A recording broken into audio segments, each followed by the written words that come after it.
Before Google, before the internet, before the word hyperlink even existed, one man tried to create a system to organize all the world's knowledge, and he did it with paper, pen, and passion. His name was Paul Otlet.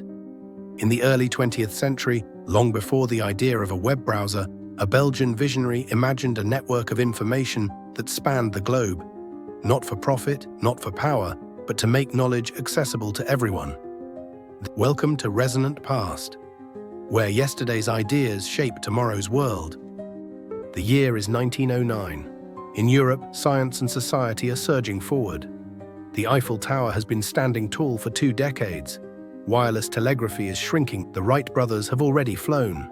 And yet, most knowledge is still locked in books, scattered across libraries, universities, and private collections. Imagine trying to study global history or physics in 1909. There's no Wikipedia, no Google Scholar, just dusty card catalogues, handwritten notes, and paper. In Brussels, a lawyer and bibliographer named Paul Otlet looked at this fragmented landscape and saw a challenge and an opportunity. He wasn't just a thinker, he was a builder. Otlet dreamed of a universal system for organizing human knowledge, a way to connect facts, ideas, and discoveries across disciplines and borders. He didn't have a computer, he didn't even have a telephone in every home. But he had a vision of metadata, hyperlinks, and remote access to knowledge. More than 80 years before the web became reality, to realize this dream, Paul Otlet created what he called the Mundaneum, a monumental archive that attempted to gather and organize every piece of human knowledge. Imagine it. 12 million index cards, each meticulously catalogued by topic, author, and subject, using a system Otlet helped create, the Universal Decimal Classification. This was more than a library. It was a paper-based prototype of the modern internet. Otlet and his team didn't just collect books. They included photographs, pamphlets, clippings, even audio recordings and diagrams. Everything was sorted, categorized, and cross-referenced. If you were a researcher in another country, you could write to the Mundaneum with your query. The staff would locate relevant documents and mail you back a curated set of references, essentially performing an analog Google search. But Otlet's vision didn't stop at card catalogs. He imagined a device, an electric telescope, as he called it, through which people could access information from anywhere. He described it in 1934, a kind of electric telescope connected to a network that brings together all human knowledge, recorded on film or sound, and makes it available at a distance. This wasn't just the internet, it was also Google, Wikipedia, Zoom, even Netflix, all dreamed up by a man working with paper and typewriters. The answer, like many stories in history, lies in timing and tragedy. Otlet's ideas were revolutionary, but his tools were limited. Without computers, his vision remained largely theoretical.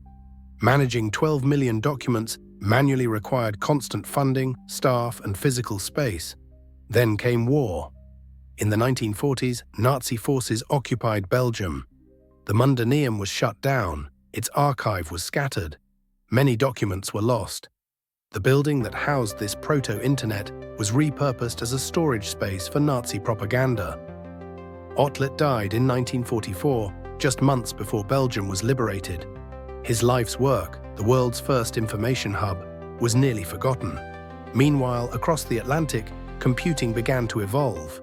Visionaries like Vannevar Bush, Norbert Wiener, and eventually Tim Berners-Lee built on some of the same principles Otlet once championed. But with far better technology. Otlet didn't live to see it, but he laid the groundwork. The idea of a global network of knowledge didn't begin in Silicon Valley. It began in Brussels, in drawers, on cards, in a forgotten archive. Today, we live in a world Otlet only imagined. With a few taps, we access the sum of human knowledge. We search, filter, reference, and hyperlink across billions of documents. We live in metadata. We swim in classification systems. We assume that knowledge is searchable, that connections are just a click away. Otlet's ideas have been rediscovered in recent decades.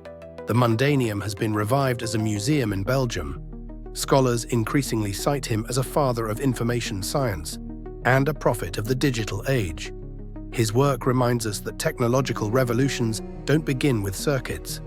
They begin with imagination. He dreamed a web of knowledge for the common good, long before the internet became a tool for clicks, commerce, and content overload. Paul Otlet believed in something deeper, that by connecting information, we connect humanity. Ideas echo through time. Some fade, some transform, but others, like Paul Otlet's dream, quietly build the foundations of the future. If you enjoyed this journey into the resonant past, subscribe and share. We'll bring you more stories where history and technology collide, and where forgotten ideas find new meaning.